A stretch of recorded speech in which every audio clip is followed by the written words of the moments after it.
Oke, kita sedang memperbaiki kulkas Polytron nih, side by side inverter seperti ini. Namun tidak kita fungsikan lagi. Di sini sudah kita buat manual seperti ini. Tidak inverter lagi. Ini kipasnya. Kita pakai kipas LG nih. Tuh. Di sini bimetalnya. Oke. Tuh bimetalnya. Sini itu termofuse-nya. Oke, itu masih bawaannya. Ini bimetalnya. Kita menggunakan timer. Oke, timer 14 kita lihat di atas. Oke, ini dia timernya. Ini kendalanya PCB-nya rusak, PCB ini dan PCB kompresornya. Nanti kita kasih tahu PCB kompresornya. Jadi jika dikembalikan ke inverter itu biayanya kurang lebih sekitar 3 jutaan. Itu baru harga barangnya saja, belum termasuk jasa. Jadi kita rubah ke manual seperti ini.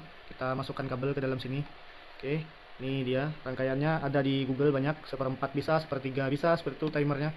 Oke, untuk kompresornya kita menggunakan seperempat, ini dia. Nah, ini untuk kompresornya seperempat jumbo seperti itu. Ini bekas copotan dari freezer box. Kita pasangkan kipas pendingin di sini. Sebelumnya tidak ada di sini. Ini kita pasangkan sendiri kipas pendingin untuk kompresornya ini. Kita ambil saja dari kompresornya ini. Oke, ini kita sedang melakukan proses vakum seperti ini.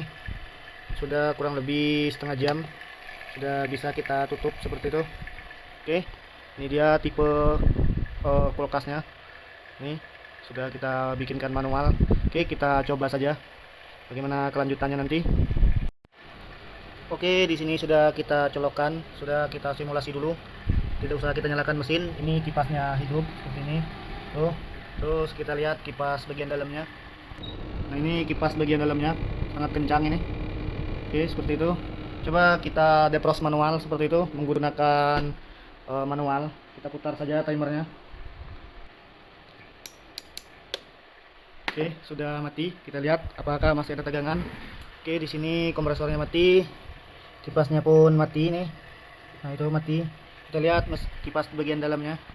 Oke, di sini kipas bagian dalamnya juga ikut mati seperti itu. Sudah normal. Oke, sudah bisa kita lanjutkan. Kita tes untuk lampunya, nanti kita gunakan lampu ini saja. Lampu aslinya. Kita menggunakan 12 volt DC adaptor nanti.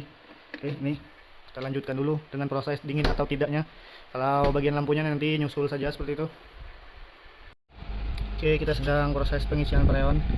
Kita isi dulu freonnya menggunakan R134A. Ini merek Greencool. Ini tidak terbakar saat kita bakar dengan korek freon Greencoolnya. Tapi kalau jenis Klea itu terbakar, jadi kita putuskan beralih ke produk Greencool atau semacamnya. Biasanya kita pakai Jincool juga bisa, atau Balian seperti itu.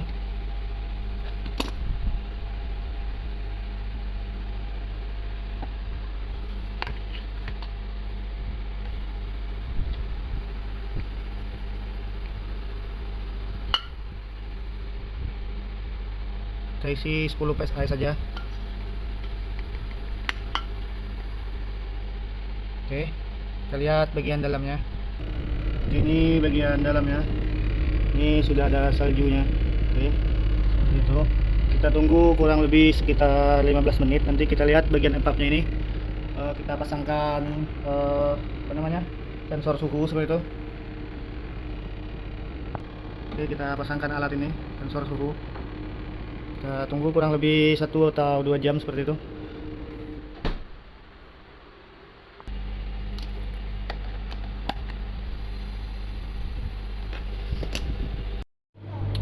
Kini posisi empapnya sudah bersalju semua. Kita rapikan saja karena tidak bisa masuk ke sini anginnya, karena ini belum kita rapikan seperti itu.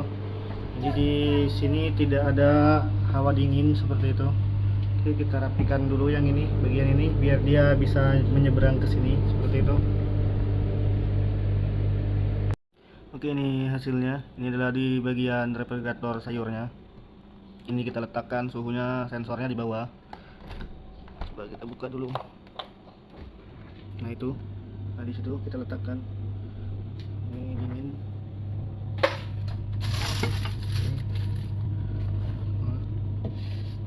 Ini 5 derajat suhunya sudah tercapai berarti, karena suhu sayur dan makanan itu 5 derajat kurang lebih. Sini tadi sudah minus 20 ini.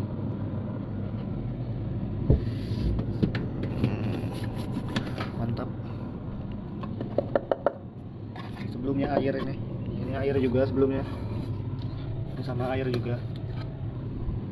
Oke, sudah mantap, tinggal bagian lampunya nanti kita fungsikan. Bagian lampu ini saklarnya nanti kita fungsikan saja untuk menghidupkan lampunya ini kiri dan kanan. Oke, ini kita pasangkan, cuman layarnya ini tidak kita fungsikan karena kalau kita colok dia muncul kode error seperti itu, tidak perlu difungsikan.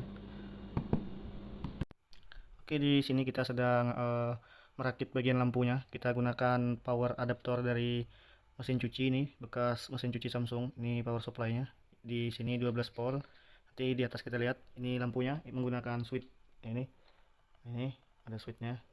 Ini untuk yang sebelah kiri bagian freezernya. Ini normal, dan ini untuk sebelah kanan bagian propagator sayurnya. Nah ini masih kita fungsikan switchnya, tinggal kita cari saja rangkaiannya di atas sana. Kita gunakan tang ampere. Oke, sudah kita simulasikan. Ini bagian kabel-kabelnya, mana yang kiri mana yang kanan seperti itu. Ini tadi, ini putihnya plus, ini hijaunya min, seperti itu. Ini dia contohnya dari mesin cuci Samsung, power supply-nya 12 volt dan 5 volt, namun 5 voltnya tidak fungsi ini karena lampunya menggunakan 12 volt. Oke, seperti itu. Nih kabelnya yang tadi kita potong, tinggal kita baca di situ door switch dan switch bagaimana lainnya. Oke, seperti itu. Kita lanjutkan. Ini termostatnya sudah kita pasangkan juga, kemarin belum kita pasangkan, hari ini kita fungsikan semua lampu-lampu dan yang lain-lainnya itu. Oke, kita lanjutkan saja, kita lihat nanti hasilnya bagaimana.